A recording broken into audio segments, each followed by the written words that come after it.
It's 8 o'clock.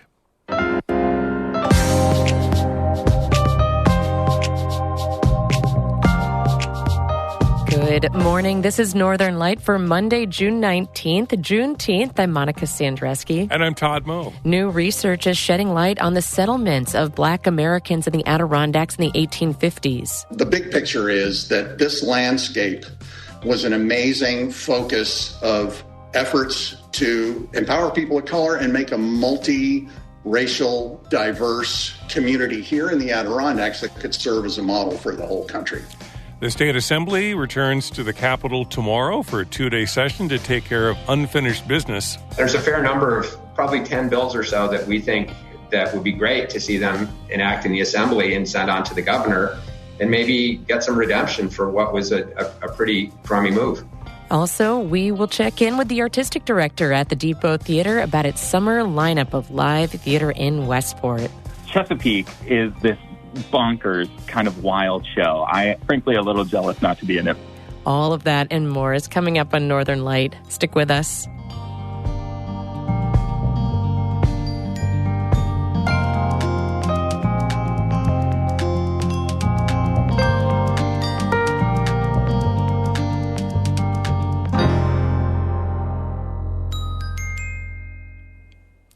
Broadcast of Northern Light here on North Country Public Radio is supported by the Village Mercantile, bringing Saranac Lake to places beyond the Adirondacks, offering Adirondack-made and inspired goods, villagemerc.com, anything but general, and by Apothecary Chocolates, making gourmet chocolates by hand from all natural herbs, botanicals, and tree syrups, apothecarychocolates.com.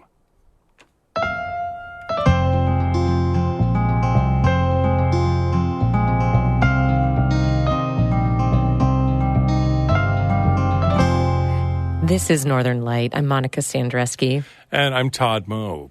Today is Juneteenth, a holiday that commemorates the emancipation in 1865 of enslaved African Americans and celebrates Black culture today. Around the time that the last enslaved people were freed in Texas, there were Black Americans settling, farming, and raising families in the Adirondacks. Some scholars and local leaders have been digging deeper into that history and working to make the Adirondacks a more welcoming and diverse place today. Emily Russell reports. For most of America's history as a nation, Black people have either been enslaved or oppressed. By the 19th century, slavery was abolished in the North, but there were still white Northerners who owned slaves, and all freed Black people lacked basic human rights. Even in the North, many Black people experienced severe discrimination. In the 1840s, a man named Gerrit Smith set out to change that. He owned 120,000 acres of land in the Adirondacks. By giving away parcels of that land to Black American men, those men could then gain the right to vote. Paul Smith's professor, Kurt Stager, has been researching Black history in the Adirondacks. He recently presented some of those findings to the Adirondack Park Agency. The basic idea was to bring people of diverse backgrounds onto the land to live together and build communities out of mutual respect as neighbors and facing common challenges, which I think actually fits the theme of the Adirondack Park now as well, but it was much more ambitious back then. That ambitious settlement became known as Timbuktu. Stager has been plotting where exactly those Black settlements were in the Adirondacks. He showed the APA maps of those plots around the region. At least half of North Elba and much of St. Armand was Black-owned in the 1850s. There's the town of Franklin with Vermontville and Bloomingdale just below it, and all the way up to Loon Lake and beyond up into Belmont. So it was huge. About half of this landscape was Black-owned. Life in the Adirondacks was not easy back then, especially for Black people. Many eventually moved out of the area, but some stayed and raised their families in the Adirondacks. There are descendants of that Timbuktu settlement still in the region today. Another aspect of Stager's research has focused on place names. He explained to the APA about learning of an offensive name of a brook just north of Saranac Lake. Years ago, I was in Onchayota. The red star shows the Paul Smith College property. And I was talking to a friend who said, oh, that little brook right there, that's called N-word Brook. I thought, wow, that's, not only offensive, but mysterious. How could that happen in a place like this? Stager believes the brook was named for the skin color of a dozen or so Black families that lived in the area. So he and some other folks worked to change that name. They got support from students, faculty, and staff at Paul Smith College, as well as the Vermontville Town Council and county officials. They wrote to the U.S. Board on Geographic Names and were successfully granted permission to change the name to John Thomas Brooke. Thomas was one of the first settlers of Timbuktu. He later sold his original plot of land, but moved back to the Vermontville area with his family. Thomas bought 150 acres of land where he grew vegetables and raised cows and sheep. John Thomas spent the rest of his days in Vermontville, and he's buried in Union Cemetery, that quiet little cemetery you drive past on Route 3 heading for Plattsburgh, zipping past, not even thinking about it. He's right in there, and so's his wife. The work to educate the public and celebrate the legacy of Black settlers and abolitionists in the Adirondacks is ongoing. Martha Swan also spoke at the recent APA meeting. Swan is the founder and executive director of John Brown Lives, a project named after the legendary white abolitionists who owned a farm near Lake Placid.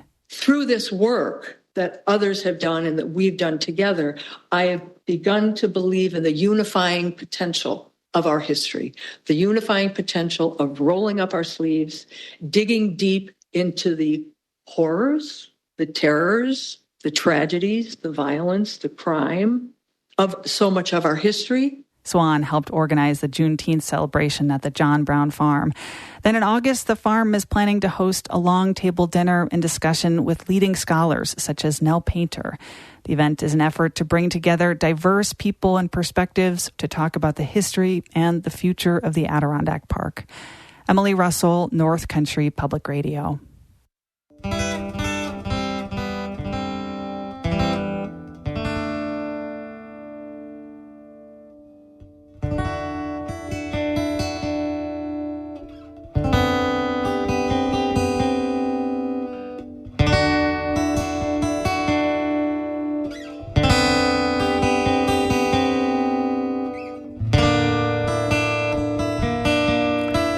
You're listening to Northern Light here on North Country Public Radio. Good morning. It's 7 minutes past 8. I'm Todd Moe. And I'm Monica Sandreski. Coming up, we'll preview the 3 main stage productions this summer at the Depot Theater in Westport. That conversation in just a few minutes here on Northern Light. It's music by Canton musician Scott Shipley. You'll find more of his music online. Check out the Underscore Project at ncpr.org/_. Northern Light is supported by Adirondack Experience, the museum on Blue Mountain Lake, presenting their new exhibit, Artists and Inspiration in the Wild, opening July 1st. Learn more at the adkx.org. And Siegel Festival in Scroon Lake, bringing opera and musical theater to the Adirondacks since 1915. More at siegelfestival.org.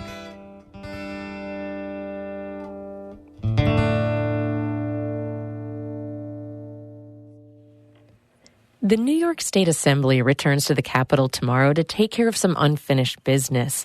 The Democrats who lead the chamber have a limited agenda for the planned 2-day session, but advocates are hoping for more. From Albany, Karen DeWitt reports. The Senate has already adjourned for the year, but before they closed down business on June 9th, senators approved a number of measures that advocates hope the Assembly might take up in its 2-day session. John Caney with the government reform group Reinvent Albany says the Assembly could pass a bill that would require secretive limited liability companies, or LLCs, to disclose more details of their businesses.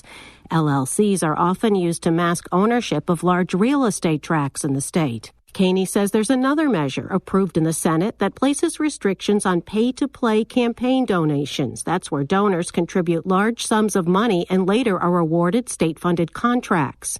He says it would help make up for the passage of a measure in both houses that significantly weakens New York's public campaign finance law.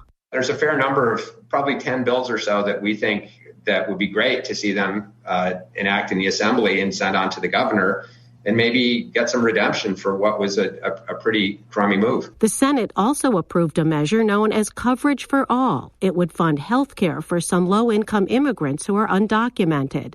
It stalled in the Assembly, and Governor Kathy Hochul, who would need to approve the measure for it to become law, is cool to the notion.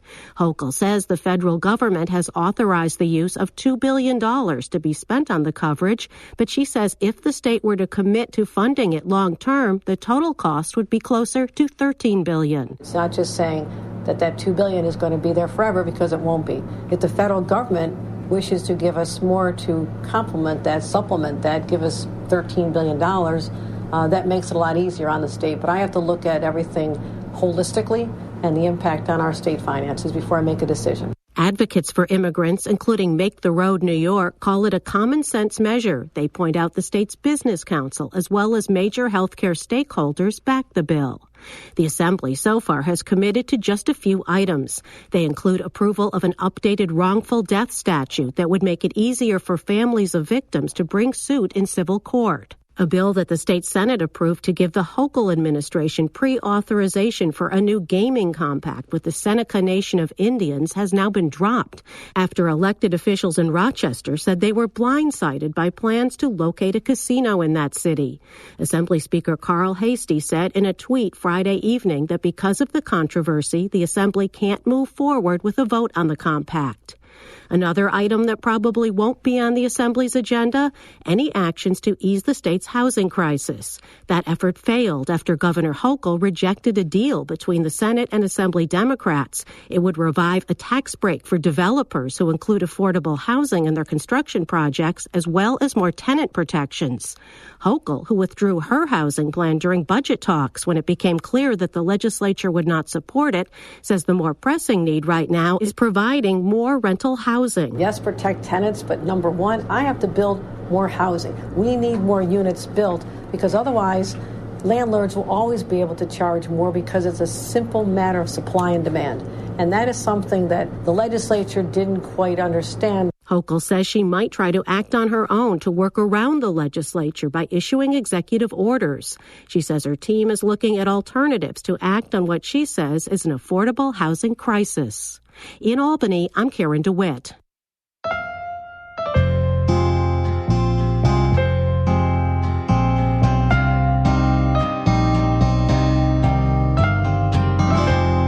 Senator Kirsten Gillibrand is proposing a bill that would help farmers who are struggling with their mental health. Farmers do have a lot to deal with, like losing their crops to storms, fluctuating fuel prices, and feed prices and debt. Gillibrand says the pandemic only made these problems worse.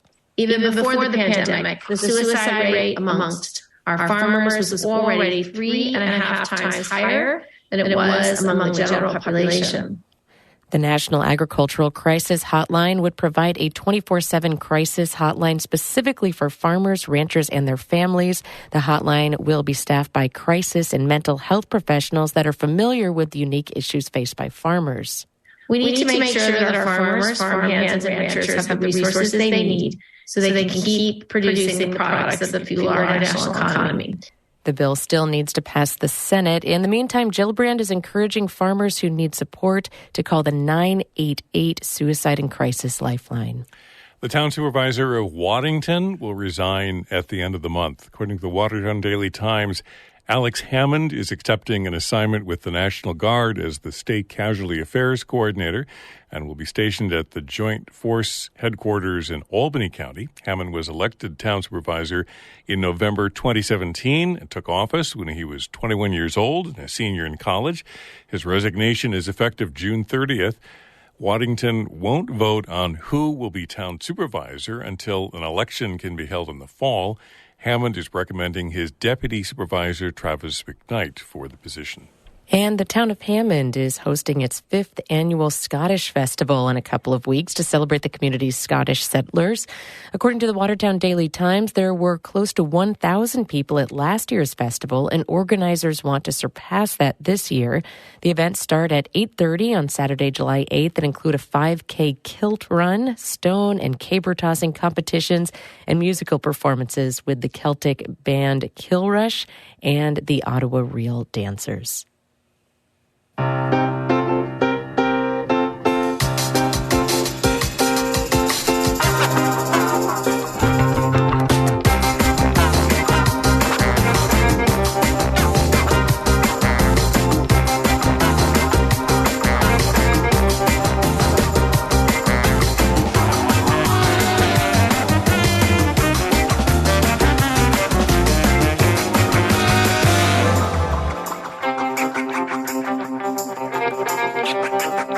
You're listening to Northern Light here on North Country Public Radio. I'm Todd Moe. And I'm Monica Sandreski. In just a minute, a summer of theater kicks off next week at the Depot Theater in Westport, and we've got a preview. Then stick around after the show for Bird Note coming up at 8:42. But first, Todd has a look at the weather for us. Partly cloudy today, highs in the low 70s, light winds out of the east-northeast, lows in the 50s. Tonight's going to get warm this week. Highs tomorrow near 80 with mostly sunny skies. Highs mid-80s on Wednesday, a high near 90 on Thursday, and highs in the mid to upper 80s again on Friday. Partly cloudy skies, though the Weather Service says partly cloudy today. We'll see mostly sunny skies Tuesday, Wednesday, and Thursday. Right now, partly cloudy, 61 degrees in Canton. The Depot Theater in Westport kicks off its 45th season with a production of What the Constitution Means to Me on Thursday, June 29th. Our Todd Moe has talked with the Depot Theater's producing artistic director, Michael Glavin, about live theater in Westport this summer. And Glavin says What the Constitution Means to Me is an upbeat and quick-witted play in which a middle-aged woman recounts her upbringing as a speech and debate champion. It's the first of 3 main stage productions at the historic train station on Lake Champlain. What the Constitution Means to Me by Heidi Schreck. It delights, it's quick-witted, it's fun and funny, but it also takes the time to confront a lot of issues, and it does it in this really beautiful way. How the play operates is the role of Heidi brings the audience in to reminisce about her times as a preteen and teenage debater, and she would travel the country through speech and debate discussing our nation's Constitution in the way that it is a document that speaks to all of us as Americans, that it becomes universal. So as a speech and debate expert, Heidi weaves this beautiful play by giving us historical context, giving us personal stories, and connecting them to this founding document of our nation. I think what's really cool, too, is you've got this, as part of this performance, you have a live debate at the end of the show, right? Yeah. So at the end of the play, holding true to its form and its subject matter, Heidi Schreck had the audacity to bring in other writers and former or current speech and debate students to test her live on stage.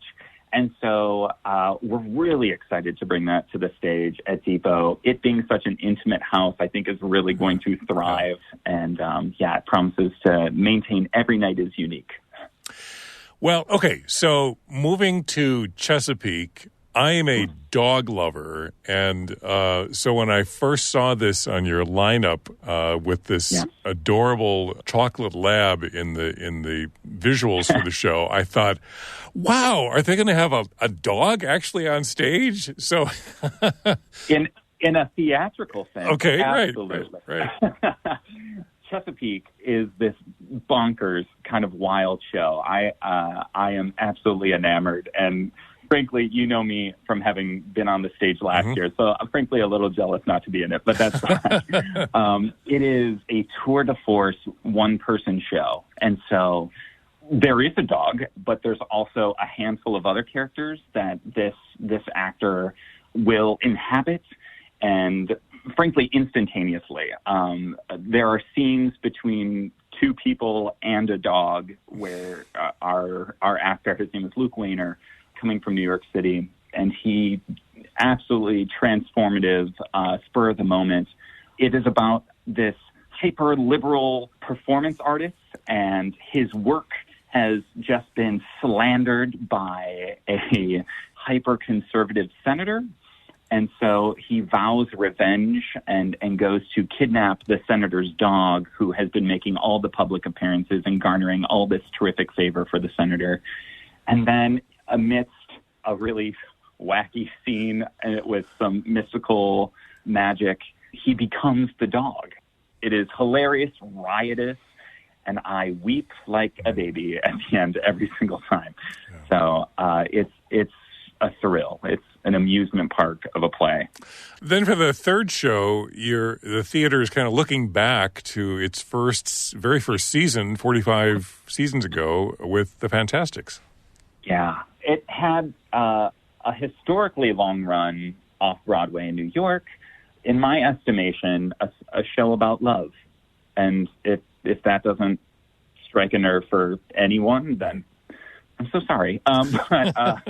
It is a show about love, and frankly, a lot of the ways that we mess it up, that we get in our own way, or we try to control aspects of it. And the show is full of folly and foolishness, silliness, which is a sheer delight. But ultimately, there comes the question, like, what does genuine and true love mean? Or how can we get to the real thing as opposed to something that is prescribed or something that we are told it's supposed to be?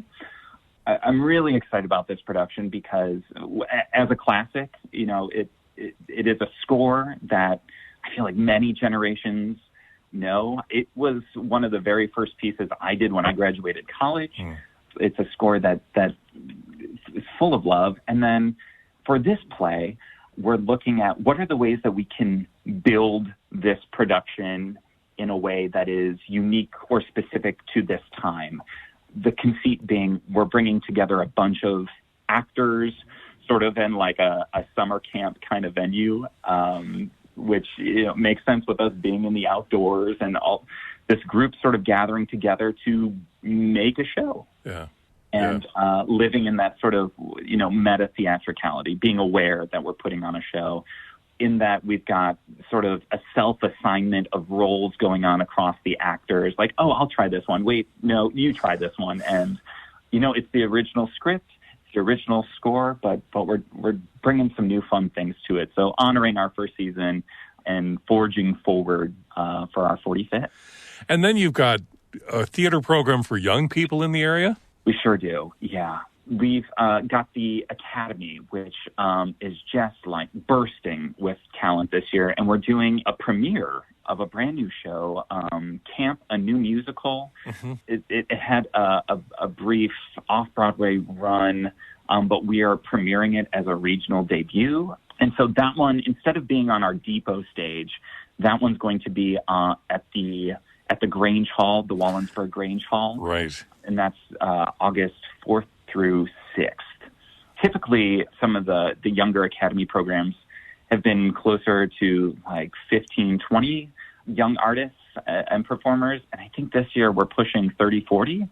So like the sense of community is growing and like the arts are alive and well, especially for our younger generation, which is super exciting because they're going to be the ones to make theater in the future. So that's super, super exciting. Wow, you said 30 to 40 young people? That's amazing. Yeah, and luckily enough, we have a terrific creative production team here. Bonnie Brewer and Kevin Boyle are building every set, designing every set that we have. And so, like, for these incredibly disparate shows that we're doing, and then on top of this Academy, like how to build a stage that can accommodate so many humans, and they're just knocking it out of the park. We're very, very lucky to have them. Depot Theater producing artistic director Michael Glavin. The theater's summer season in Westport kicks off on Thursday, June 29th. You'll find more about the schedule, the shows this summer at depottheater.org. It's 8:24. You're listening to Northern Light here on North Country Public Radio. I just want to thank you all for coming and for celebrating my dad's birthday with us.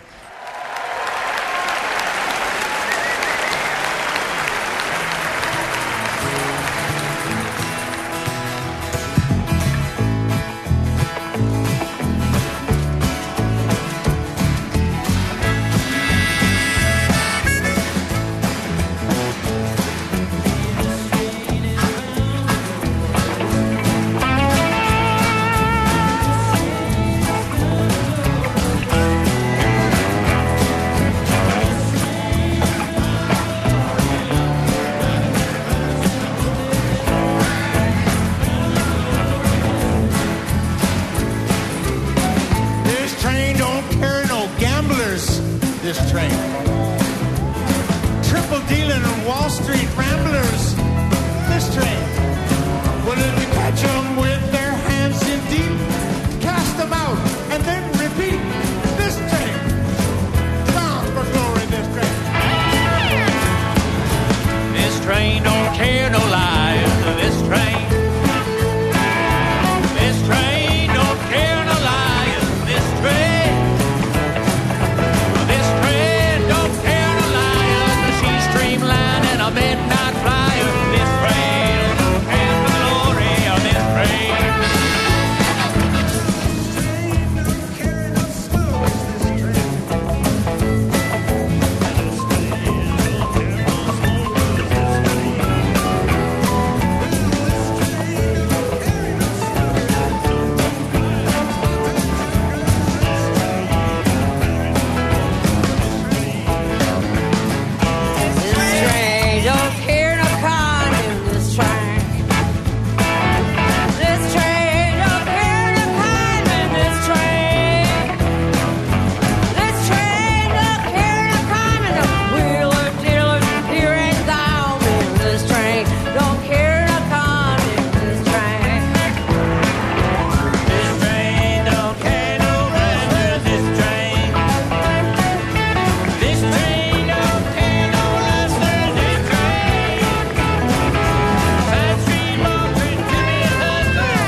This train is bound for glory, and quite a lineup there for that live performance. Judy Collins, Lucinda Williams, Roseanne Cash, John Leventhal, Sweet Honey in the Rock. This train is bound for glory. It's coming up on 28 minutes past 8. This is Northern Light here on North Country Public Radio, supported by Adirondack Experience, the museum on Blue Mountain Lake, presenting their new exhibition, Artists and Inspiration in the Wild. It's opening July 1st. You can learn more at the adkx.org. I'm Todd Moe. And I'm Monica Sandreski. And for Juneteenth today, don't forget to head over to Lake Flower Landing in Saranac Lake for a screening of the film Songs of Slavery and Emancipation, a presentation for Juneteenth. There will be a screening and a special Q&A with film director Matt Callahan. That's at Lake Flower Landing. Coming up today, you can find out more from NorthCountryUndergroundRailroad.com. Also coming up on Thursday night at 7 o'clock at the Downtown Artist Cellar in Malone, it's their Twilight Open Mic. Live music, poetry, and more, and you're invited Thursday night, 7 to 9. Performer sign-ups start at 6:30. That's right on East Main Street in Malone, the Downtown Artist Cellar. Music, poetry, other live performances Thursday night.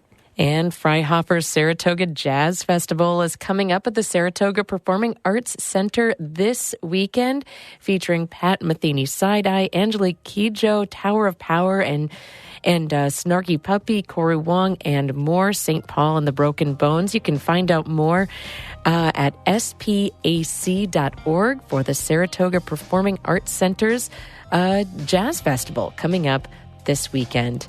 That's it for the show for the day. Morning Edition continues in just a minute. Then join us for a conversation later this morning on 1A. For Juneteenth, 1A pays tribute to a trailblazer. George Shirley was the first Black tenor to sing in a leading role at the Metropolitan Opera. We hear why his voice still captivates audiences today, coming up between 10 and noon here on NCPR. I'm Monica Sandreski.